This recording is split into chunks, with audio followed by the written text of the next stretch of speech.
is the Conscious Radio Network.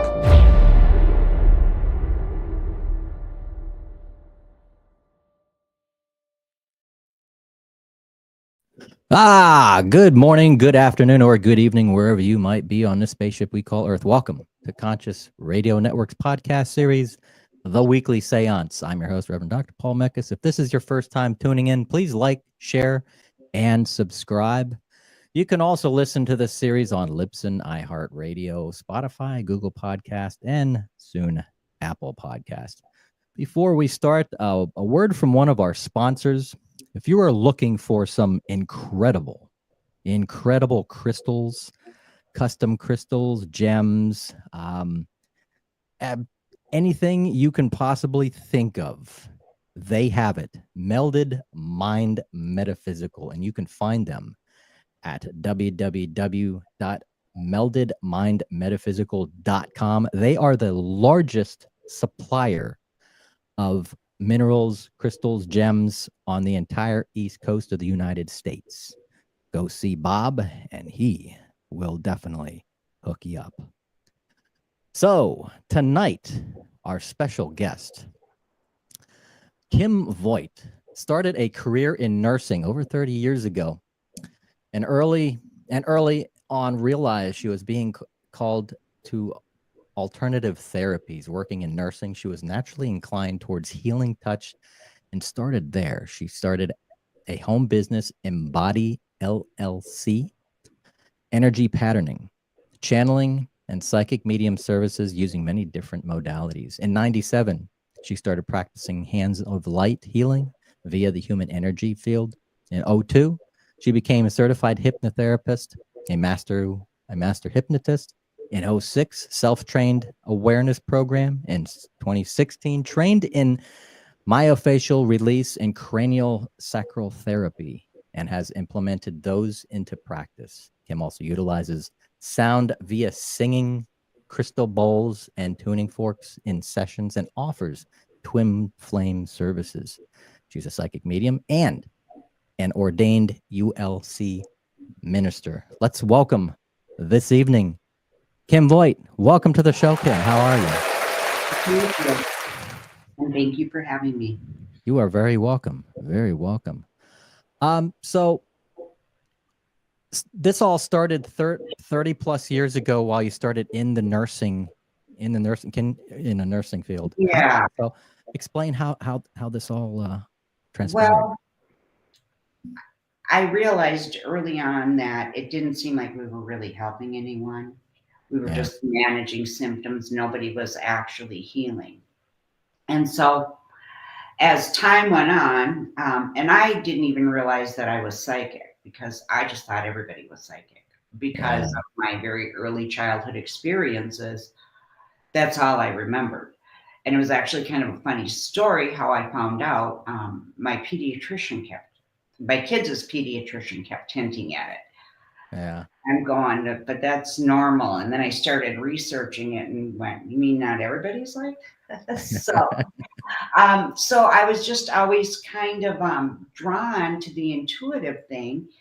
And then as my life progressed, I didn't realize that I actually had some kind of extreme PTSD that I did not know the cause of. I would be triggered, especially around stuff with kids, so easily, and I couldn't understand where it came from. And it got very extreme till I finally figured out what it was. But anyway, so in the meantime with all this, I knew that something was not right. And so I kept seeking out different modalities to help myself. Yeah. And then I would, if I found them effective, I would take the training in them. And then after so many years, I just quit my job because for a long time, I just worked like on call in nursing where I just picked up, I was like a casual employee where I just picked up shifts. I would work like half time there and half time on my business. And then about 3 years ago, I just decided it was time to take a leap of faith and I quit my job and I do this now. So. Yeah.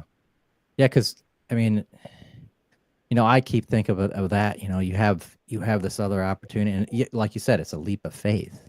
You know, Mhm. I've always had that feeling that, you know, I got to have certain things really solidly in place before you take that leap. Yeah, know? that was the scary part, you Yeah. know. Yeah. Mhm. Yeah. So how did you first start working with people in this modality? Well, at a certain point, I was just really not happy in the career I was in, and I just threw my hands up in the air and I said, "What am I going to do? I'm at an age now where I don't want to go back to school forever, and I don't want to continue in this career, but I would like to be compensated at least equally." Yeah. First thing that came to my mind, hypnotherapy. And I kind of thought, what? Because I had actually kind of been a little interested in it, bought some book at a bookstore and went, oh, yeah, I don't think this is going to work for me. But I went, okay, I'll go with it. And all the details, everything worked out perfect. I had enough money. I must have been at a regular job at that time because I wasn't always on call. I had enough vacation time. I was able to get the time off. It just worked perfectly. And so I started with that. But the training I took was in clinical hypnotherapy. A Yeah. lot of people you hear now that do hypnosis, they're calling it quantum hypnosis. That's a little different.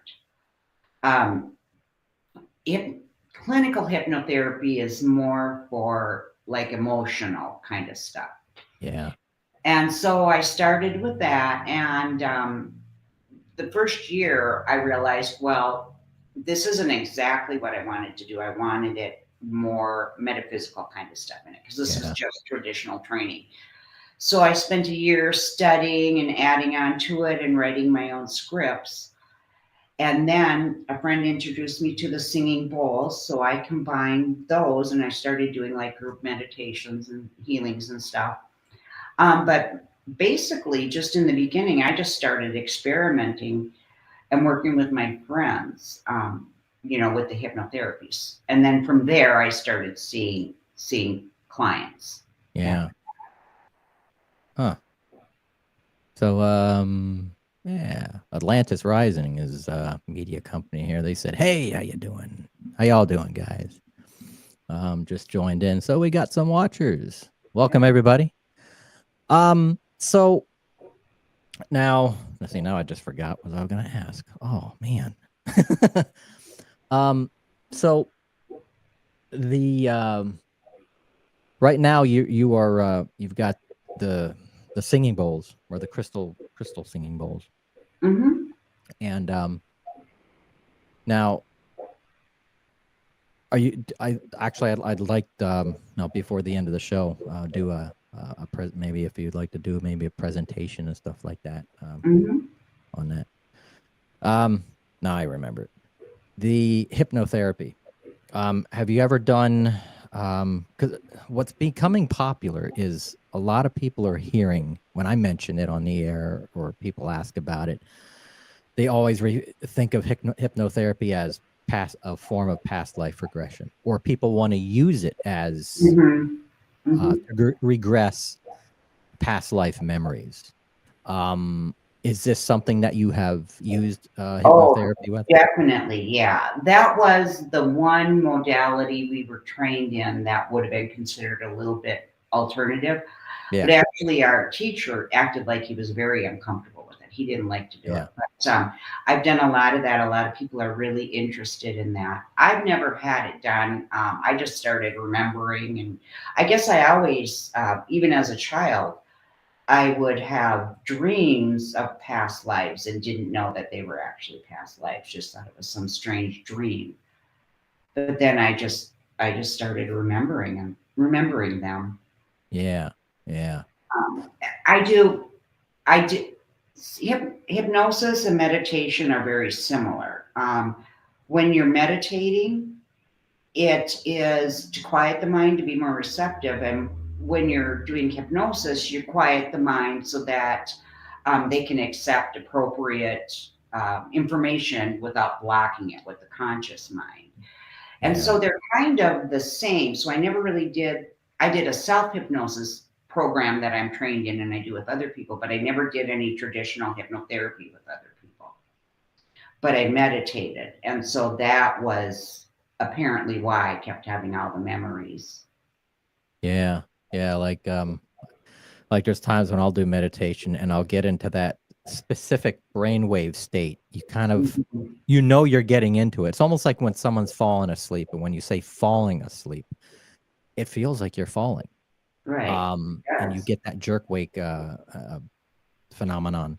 But there's times I've meditated to where and it comes unexpectedly. It's like you suddenly get into this brainwave state where it's like you feel like you're hypnotized. It feels like you're out of body. You're somewhere else.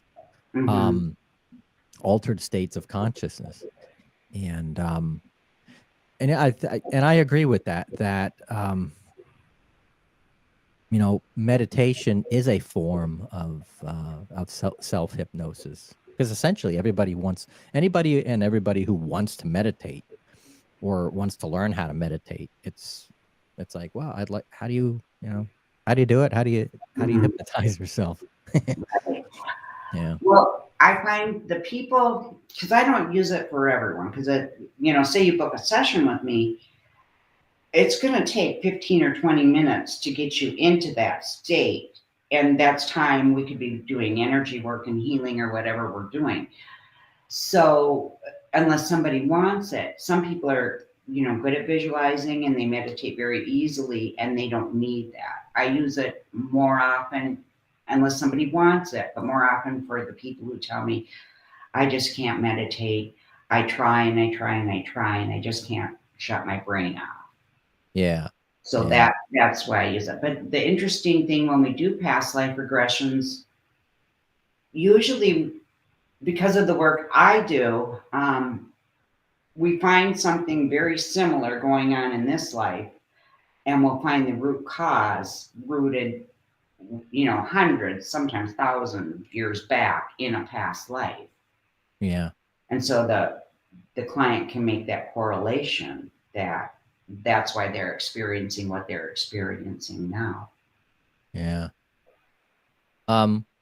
Without giving any personal information away, what has been the most life-changing work that you've done on somebody?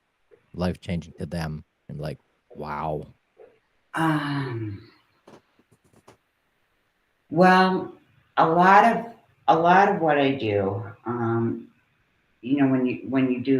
when you're helping people, like you can communicate with the other side or show them the signs, but I get a lot of grieving family members that want to connect with their family member. Yeah. And what's different and unique about it is I teach them how to do that themselves. And we will do a session where I put them in hypnosis, and often they'll see that family member, or they're so much more receptive, they're able to feel it. One recent person that I worked with, this was really rewarding. As soon as we got on Zoom, she started getting really blurry, and I could see she was nervous, so she didn't see it till afterwards, but I could see her like son coming into it. Was a child of hers coming into her field. Yeah. And you could just see the energy just shooting out of her. The fields were merging so he could communicate with her. And it was visible on the tape or on the recording. Wow. Other people have actually seen their loved one themselves. So that's probably the most rewarding, when you can help someone to know that it really is okay, that their loved one is okay and is still around. You can touch in with them. Yeah. And teach them what to watch for. And that's probably the most rewarding. Yeah. And then being a medium yourself and working with people, doing energy work, does it seem very often that that seems to be the very first thing that people want to know, aside from the energy work? Okay, they're coming from the energy work. Okay, So they come in, they have the energy work done, and then a family, because of your mediumship, that now they weren't expecting someone, for you to give them, information. It's like, That well, happens. while you sat down with us or sat down with me for energy work, a spirit, one of your ancestors has Mhm. come to visit and wanted me to tell you something. That Has that happened happens quite often? quite often. Yeah. Yeah. Yeah. Yeah. Or sometimes, because for me, because it's just been the way it has been all of my life, I don't really even sometimes notice that I'm channeling. But it just in a normal conversation, I'll be maybe telling them what I'm picking up, and their mouth will drop open, and they don't. I may not even know that I'm channeling it Mm, because it's just so normal, and that's the yeah. way it works best for me. If it's just like in a normal conversation, the main thing for me is I have to be relaxed and comfortable with it, Yeah. Yeah.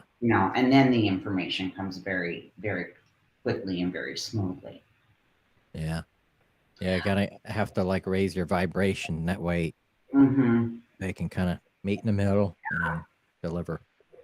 I would actually term myself as like an energy healer before a psychic medium. That's just kind of an Mm, adjunct to it. It just kind of goes hand in hand. That information comes in, but primarily I would say I'm more of an energy healer yeah. because there are people out there that just that's all they do and they're very good at it. So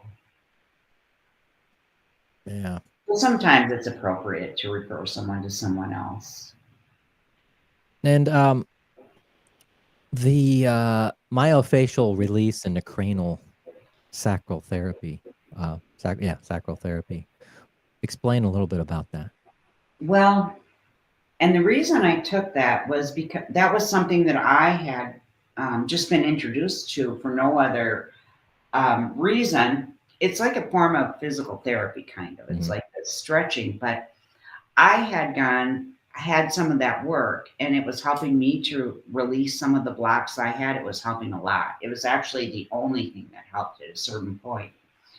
And so I realized doing the hypnotherapy that sometimes there are instances because the body is going to hold the memory of the event. And so by doing the myofascial release, you can help that memory, that trauma to release. Yeah. And the cranial sacral therapy, they kind of go hand in hand. That's about the rhythm and the movements of the body, like the fluid and the electrical impulses that are going through. You just kind of hold a pose, and it does the same thing. It just helps to correct the energy imbalance. Yeah. Yeah. Wow. So I started doing that, but it's really not. After the training, what I found out is it's really not too practical for me to do that all the time. Mostly I do it with like friends or family, just because of the fact that the state I live in, um, I could get an office like in the city of Minneapolis because they don't have this requirement. But the city I live in or the town I live in, there's like ordinances on who can do body work. And you Yeah. have to have a certain amount of hours and be certified massage therapist. And I'm not. So I really can't practice that modality unless I rent an office. But I do it often with family and friends, Yeah. and it's something that has to be done in person also. It can't, True. my other things can be done over Zoom or the phone. Huh. So Atlantis Rising Media asks, what is myofascia?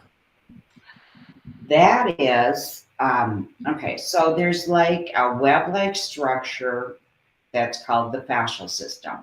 And it's around every muscle, every organ. They actually think that it's the fascia that's holding everything in place and is what forms the shape of the organ and everything. But Yeah. it's this web-like structure.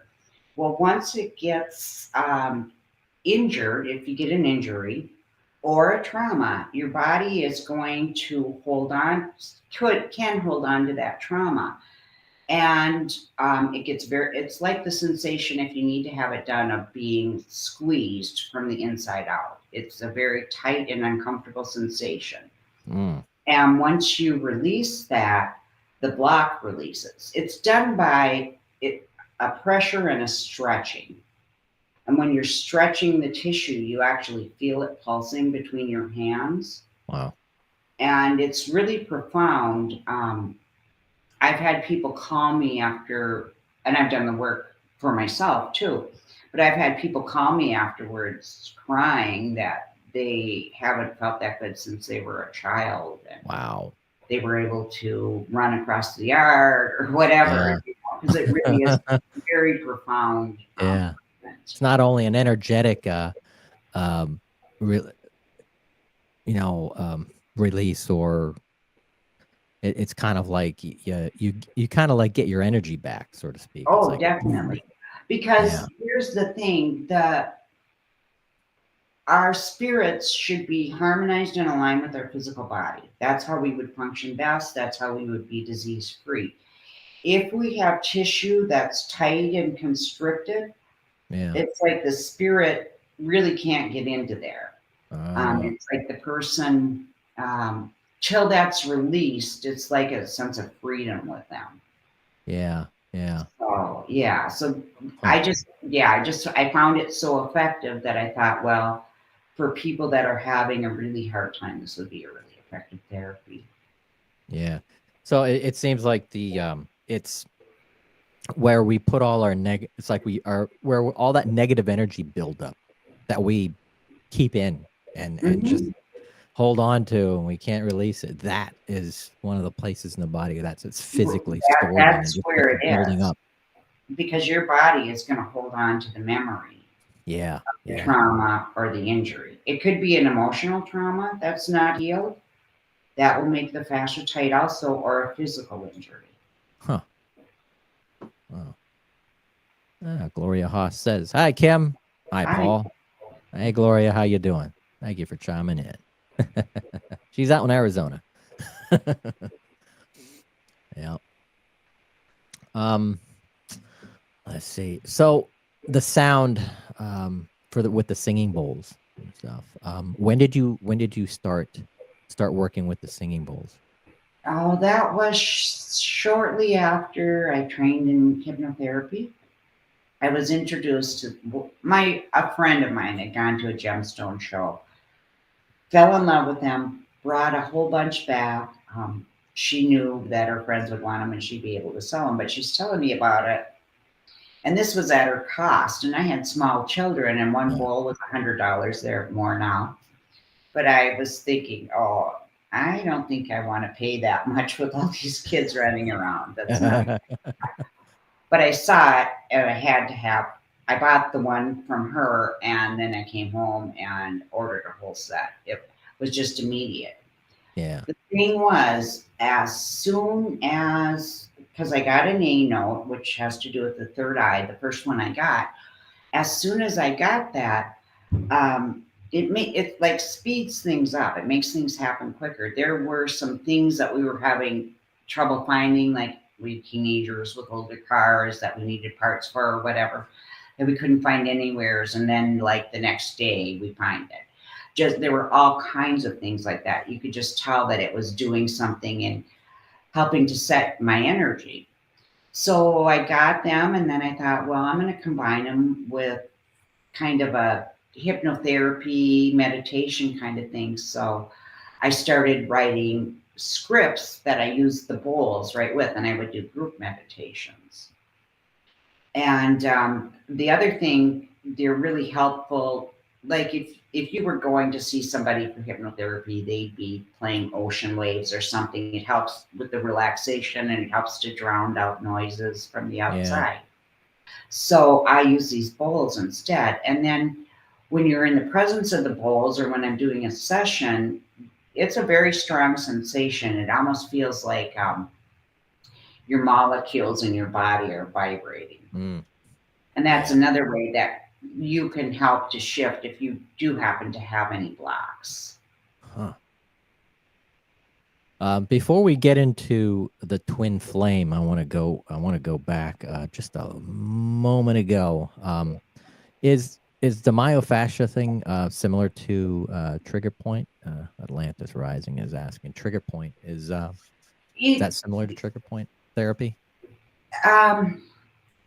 Well, the trigger points, they're going into the places in the muscles where there's a like a knot, or where, you know, the muscle connects, I believe, and they're putting a lot of pressure on specific points, what I know about it.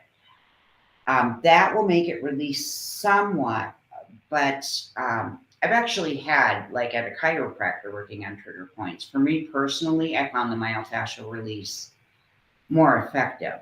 Yeah. Because they could, I'd feel when I'd have work done with the trigger points, I'd feel better for a while, but it would come right back. Where the myofascial release, it was like that was what was finally needed to heal the issue. Yeah. Is acupuncture somewhat that like that too? Where does that kind of stand? Well, when you do acupuncture, I used to work for a chiropractor and helped him do the acupuncture. I mean, I didn't put the needles in, but I was involved in other ways. What you're doing is you're putting it in specific points to get the energy. They call it chi moving, and it is really very profound. But there's another kind of acupuncture they do called dry needling, and chiropractors do this. I think physical therapists do this. I don't know if anybody else does, but where they take the acupuncture needles and they will put it into the part that's causing the problem. Yeah. And then they go in there and they try to cause like little micro tears or damage, or I wouldn't call it damage, but they're trying to kind of break things up in there so that it gets a blood flow and heals appropriately. Yeah. Huh. But acupuncture is one of my very favorite therapies. It leaves you feeling wonderful. Yeah, I had 10 sessions in a row, 10 weeks, obviously. It's and that's the thing, I didn't need it done. It was like a friend of mine went, he's like, yeah, our company pays for it. I'm like, I'll do it.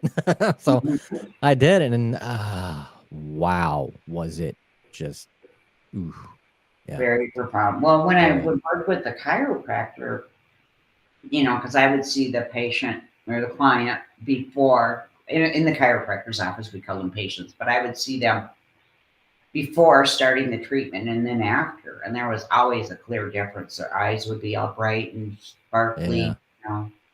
Even that fire, like the fire cupping, I think they did that once. And I'm like, what's that? And then they do the fire cupping on your back, because I had some back problems and stuff like that. After that was done, I was like, whoa, looked like a octopus got attacked by an octopus. Yeah, I had cupping done as well. Yeah. Not fire cupping, but yeah. So Gloria Haas asks, what do you do with twin flame services? Well, I mean, that varies on what the person needs. So what a lot of people are trying to seek out, because mostly what I do is energy repatterning. They're wanting to get involved in a really deep relationship. They want to find their twin flame or a twin flame relationship, because your twin flame's not always incarnated with you. Yeah. So, I mean, it can be some channeling and that kind of thing, but a lot of what we end up doing is energy repatterning to take care of the issues that were causing the person to get involved in dysfunctional issues. That kind of thing is a lot of times what it is, or people looking for guidance on this relationship or that relationship, and if this is really a true twin flame match, or that kind of thing. Yeah. So it's teaching them, because what a twin flame relationship is a very high vibrational thing. The other part of it is helping them to raise their frequency so that they can sustain that type of relationship and draw that into their life.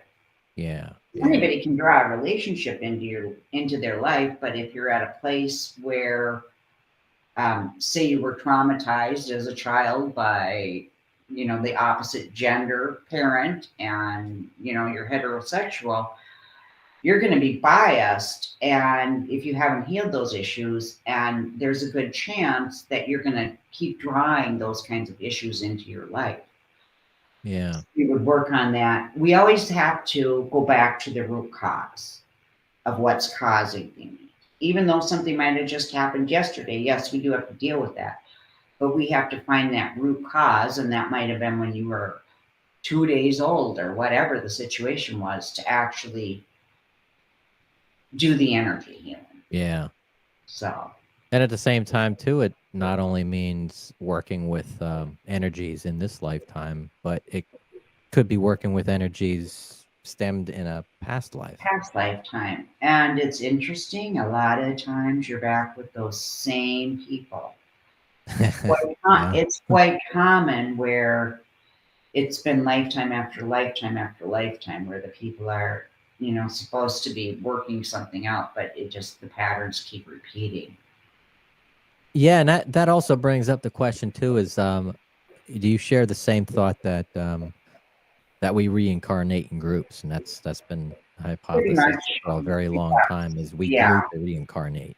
Right, your soul family, your soul group, and then you play different roles. That's really common. Yeah, yeah. So people that want to reach out and seek your services and book a treatment with you, do you do stuff online with people? Mm-hmm. Most of what I do is online. All right. And they can find you at www.embody-light.com, correct? Correct. Awesome. Mm-hmm. Cool. I got that. Got that under your name, and I'll also put that on the banner there for you. Yeah, and I didn't give you the information before, but I also do have a YouTube channel. You do have a YouTube channel. And I do a lot of teaching on that, a lot of free information on examples of how you might be creating a reality that you don't want. And what's your YouTube channel? I'll put that up. Embody Light. Okay. Yeah. I just, if you want to talk about this for a minute, I just did, and I did this video recently, about how we create our reality. It's so much on what we're focused on, and it could be what you want or what you don't want, but it's what you're putting your focus on. Mm. So recently I had a situation where I finally had come to terms. I didn't even know what had actually happened, the full extent of it. Recently found out, had come to terms with it, but it took me a little while to get through this and integrate this. And I was in my process thinking this really was not right. What happened, somebody should have been in jail for what was going on. And so I was kind of obsessed watching all of these crime shows. I just had to see that there was some justice in the world sometimes. Yeah. So I'm really obsessed with it. Well, I'm not a person that likes politics, really. I kind of stay out of it. I just have always felt it was all a little corrupt. And I would never want to do jury duty or anything like that.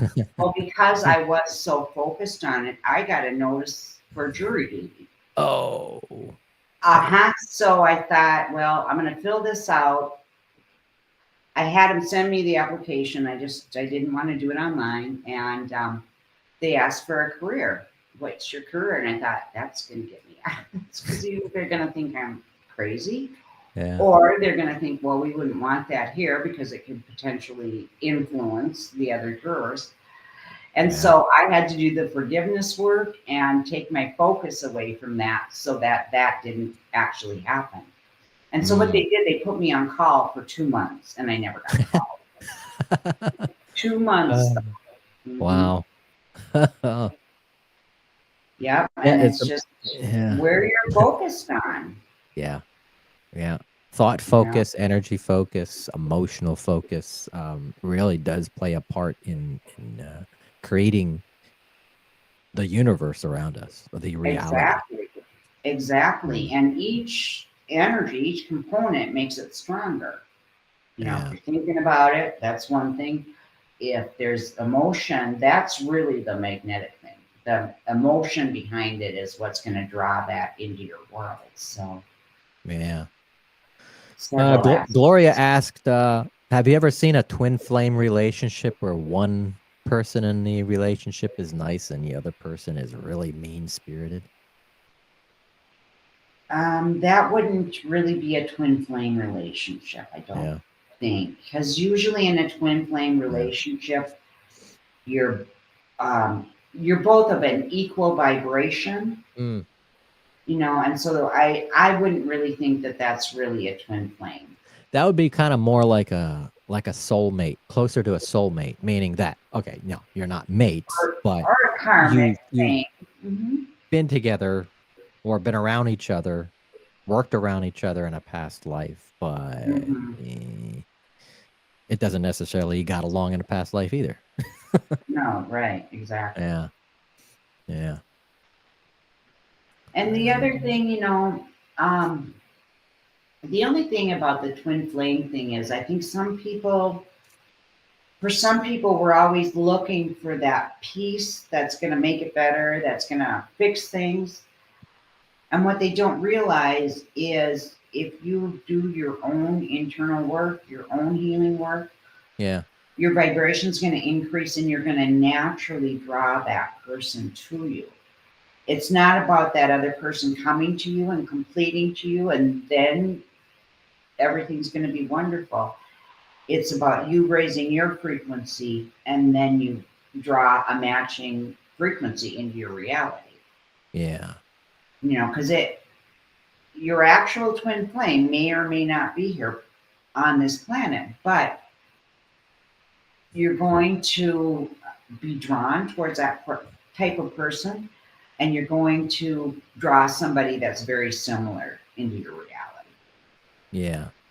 Yeah. And you can't really tell the difference when you're in it because it's such a high vibration. Yeah. And interesting, like I just had this like epiphany just moments ago when you were talking about that. I was like, that makes sense because it's almost like I felt that energy. I felt like there'd be instances where people, you know, are going through this lifetime and you know they're looking for their twin flame. You know, they're and people not knowing the definition or the difference between a twin flame and a soulmate.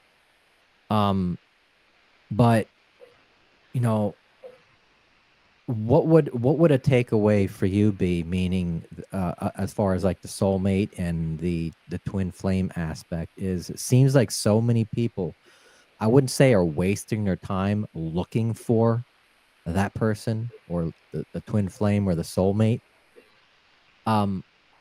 What should people be focused on if that's what they're looking for, but not wasting needless energy? Your frequency and being in a place of joy is just going to put you in that vibrational alignment where you draw that to yourself. So you might have to look at, you know, your past history and were there issues with your partner and what were the issues and work on those kinds of things. And then you can raise your frequency. Yeah, understanding. Naturally, you know, it really is. I met my twin flame. We were just drawn together at a place we both worked at. And it wasn't a romantic relationship. I was married and he was a gay man. And we just became best friends and really, truly loved each other, you know, as friends. And I was sure he had to be something very significant in a past life because of the way I felt about it. Yeah, yeah. And I actually thought, because I'd heard about all this twin flame stuff, I just thought, oh, that's just fantasy. That's not real. Then he ended up, he moved away and I hadn't seen him in 4 years. And then he ended up dying. And then after he died, he started communicating with me. Mm. And he told me I was his twin flame, and he started showing me past lives and teaching me a lot of things. Wow. And that's how I found out, because I didn't know anything about it beforehand. Huh. And then, so the interesting thing is, okay, so now he's on the other side. And remember, I'm telling how I was telling you would draw someone very much like that. Yeah. He was so similar in personality to my husband that I'm married to, and also this other very good friend I had, a male friend that I worked with. They were both all very similar, and I couldn't figure out what that was all about. Well, it's because other people, they can reflect through other people. Yeah. And so you'll get that reflection back quite often. Huh. The Gloria also asks, explain a little when you said said your twin flame may not necessarily be on this planet. I would probably They say, may well, not be alive. They might may be not, may not be necessarily, I or would they say may not necessarily on have the come planet, into but this lifetime yeah. with you. They may be hanging out Um, on the other side. Because I've heard that is very common, that one stays. Because, at a certain point, it was really kind of unsafe almost on this planet to be in that kind of relationship, because how would you say this? It produced such a high vibration. Usually the churches, government, whatever didn't want it. And so they would cause problems for the couple. Like Christ and Magdalene were twin flames. yeah. In reality. And so it was really kind of a thing where it almost wasn't safe, and it was a really hard road to take, because before the vibration of the planet raised, it was just, it was really hard to maintain that kind of relationship. And so it often was that one would stay on the other side. But then I don't know how long this has gone on, but it's much more common now than it used to be that both are incarnated at the same point. Yeah. I could see how there could be a lot of dynamics involved if you're in the same lifetime as a twin flame or a soulmate, because of, when I mean dynamics, meaning, family, of this earth-based or this lifetime, like if, where someone has passed in your family or you have passed in your family, and you decide to kind of like linger on the other side and wait for their passing, or somebody else's passing, or you're waiting on the other side in order to help that individual out that's still in body, yet your twin flame and or soulmates out there, and you're kind of like, hold on a second, let's rewrite the map here for a moment. And the timeline, the non-linear time, or the quantum physics aspect of the space-time continuum kind of gets all out of whack, and now you kind of got to resync, so to speak. So yeah, something else too. One of the reasons I know that it didn't always happen also was because, like, if one does die or the relationship ends, it is a pain like you cannot even imagine. And so a lot of people just, that's just something they don't want to deal with. yeah. And now these couples that I've every now and then, seldomly you'll hear it in the newspaper or see it on the news. And I think the most recent one was probably about maybe a couple months ago, that this husband and wife, they were married for like 90 some years. They met originally like during World War I or something like that. It's right after the war. And amazing. It was like, that would, now immediately when you see an article like that, you immediately think, wow, they were soulmates or they were twin flames. Is that always 100%? Well, there probably are soulmates. Twin flames, maybe, maybe not. You know, it would depend on the situation. But probably for somebody who's been that together for that long and it's that close of a relationship, it's probably, if not the actual twin flame, a twin flame relationship. Yeah. Like how I was saying, other people will mirror that. So you'll draw to yourself someone very similar to your actual twin flame. And like I said, you really cannot tell the difference when Yeah. And then and whoever passes first in that lifetime, that's really got to be rough. Mm-hmm. I mean, you spent literally your entire life with that person. Mm-hmm. But well, I know when my twin died, and I did not know he had died for maybe a week and a half after. Oh wow! But as soon as it happened, I told my husband something is wrong. I feel like I'm losing my will to live. I don't know what's wrong.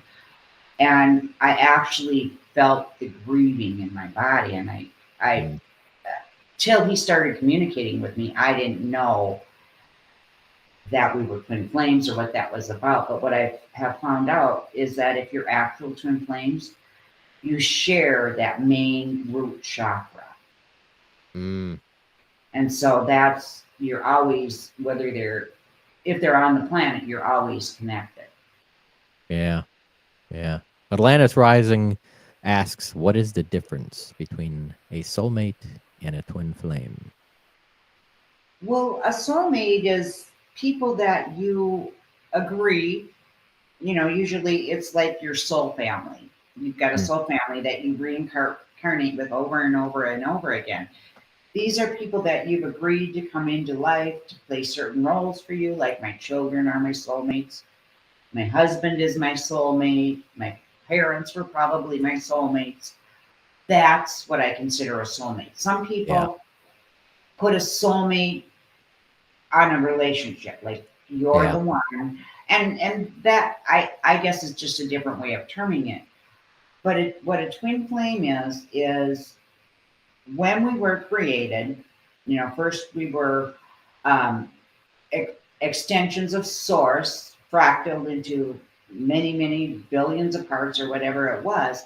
So there was that initial split where we became individualized.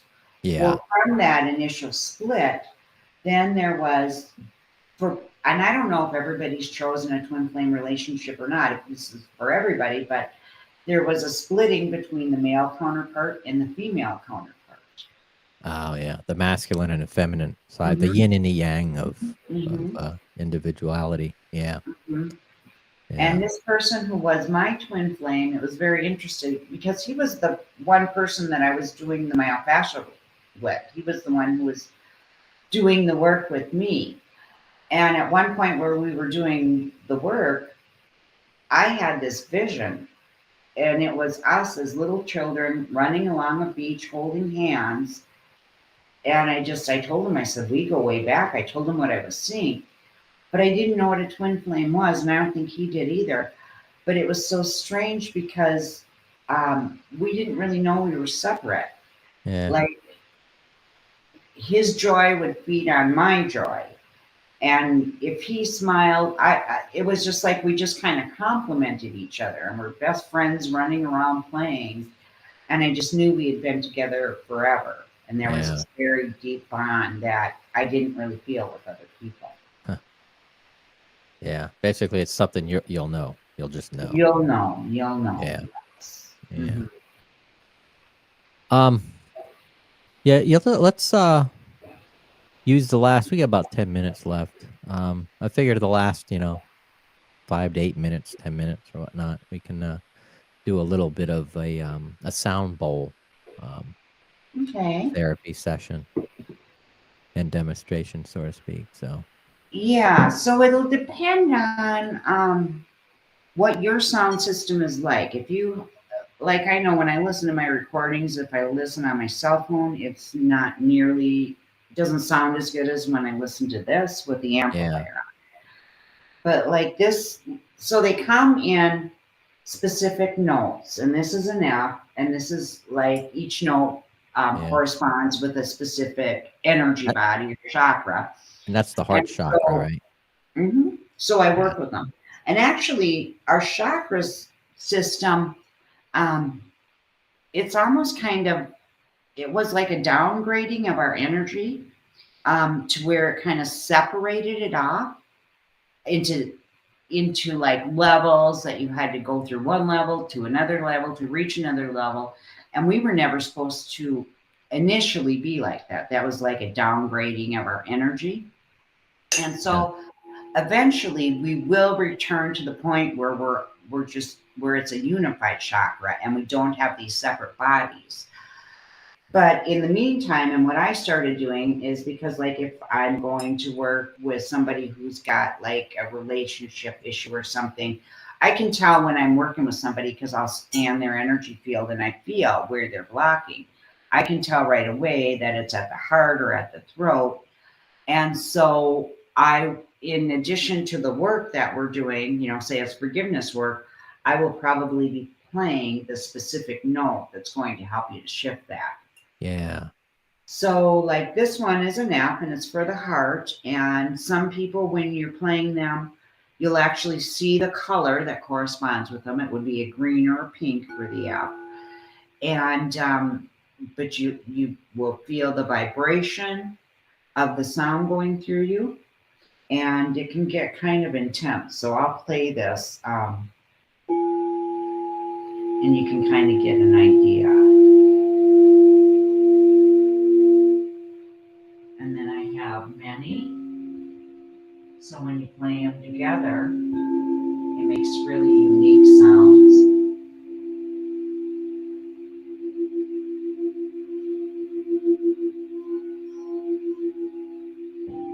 Yeah. So yeah, I don't know what that sounds like from your end, but Yeah. I can definitely feel it. mhm. Oh Yeah. yeah, you can feel Yeah. it. Yeah. Especially through the headphones and stuff like that. When you isolate the audio, it's definitely good. Yeah, yeah. Have you known people to kind of get because I've known a couple people who with certain bowls and stuff like that actually get sick. Well, sometimes it will, because it's the body releasing. So it will bring that up to be released. Like a lot of Yeah. times when you're playing these bowls, you might start remembering things that you haven't thought of years ago. And Yeah. some people would think they're going backwards, but actually what it is it's bringing it up. So it comes into your awareness so that you can finally do whatever you need to take the appropriate action. Kind of like somebody having alcohol poisoning, or they they drank. Oh, I've had one too many beers or something, and they just oh, she disappeared. That was too much energy. Oh, where'd she go? Oh, well, I'll bring Gloria Haas back on. Can we go through life where we never meet our soulmate or twin flame? Oh, hopefully she logs back in. We lost her. She lost her internet, maybe. I don't know. We'll give Kim a little time to log back in, but I'll try to answer Gloria's question. I have heard that before. Some instances where we never meet our soulmate. Not sure about the twin flame. I think the twin flame is a little bit more, I wouldn't say rare, but not too common. The soulmate is a little bit more common in the twin flame aspect of it. But yeah, as far as the soulmate though, a lot of people in your life are soulmates. Really good friends, possible. First, starting with your parents, will be some of your soulmate partners. Because I've known that some of the parents that you have in this lifetime could have been a brother or a sister in a past life, or a parent again, or a good friend. And you'll cross paths with other people in your life that are really good friends of yours, that it seems like when you first met them that you've known them forever. You'll meet that seems to be more common, and you'll have close relationships and most definitely meet soulmates during your lifetime. However, twin flames, maybe. It just doesn't seem, I don't know. I can't say yes or no to that, but I do know that I've heard not too often that does happen, especially the twin flame. So it seems that we have unfortunately lost Kim. Wait, I spoke too quick. Hey, She's so back. sorry. I don't know what happened. My computer just, Yeah, it's like we lost ended. her. Yeah, It must have been completely it must have blank. been that There's no that heart charge. the heart chakra energy. Maybe. I don't know. It was very strange though, and Yeah, it was like I a really can get this repaired. I'm so as soon as you sorry. stop, yeah, as soon as you stop playing the bowl, it was like as soon as you put the bowl on the table, boom, it just dropped out. It's like Yeah. I was like, yep. Oh, here we are. Stuff It like came that back happens. on. Stuff like that happens on this show. I tell you, I've had quite a few things that have happened on the show where I couldn't even have the show. We couldn't do the camera, so I was like, let's get on the phone and do it, and then we end up doing it that way. So, but Well, I was able. there we go. On my phone, I was able to get back on. Yeah, I don't know. Sometimes.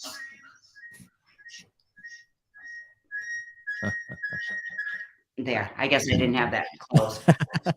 Sometimes I think it is nefarious spiritual beings not interfering with people. Yeah, it happens. The energy just gets out of whack and. But Gloria Haas had a quick question, and I only answered briefly of it that I with some of the past experiences that I've had with it. So what Gloria asks is, can we go through life where we never meet our soulmate or twin flame? I answered it, well, we'll always meet a soulmate, but as far as a twin flame. Yes. I'm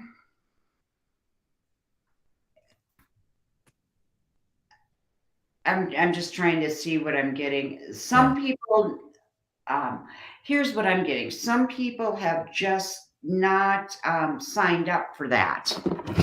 They haven't signed up for that. They are coming into life, that they're going to have a lifetime where they're going to meet their twin flame or their partner.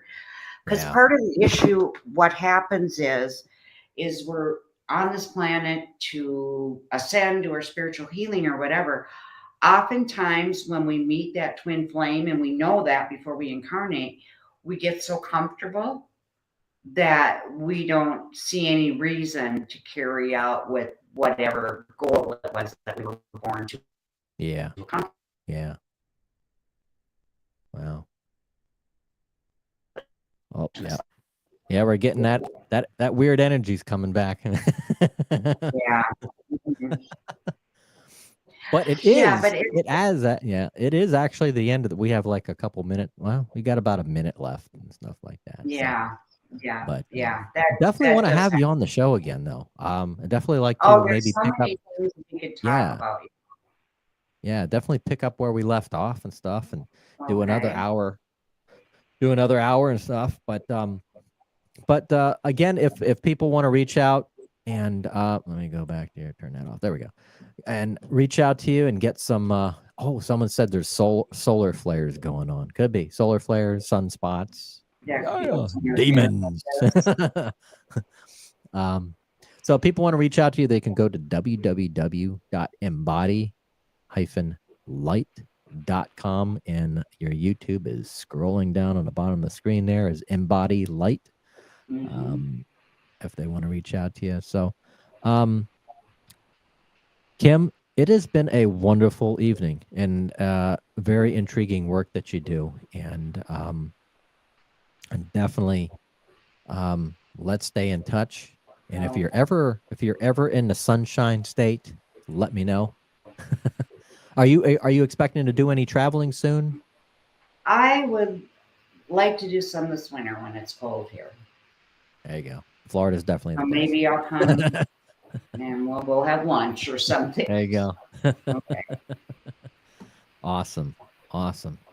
Kim, you have yourself a wonderful, glorious, and brightful evening, my friend. Thank you for joining us tonight. Thank you so much. Awesome. For all of you, thank you for watching Conscious Radio Network. If you haven't subscribed yet to this channel, please subscribe, like, comment, and share.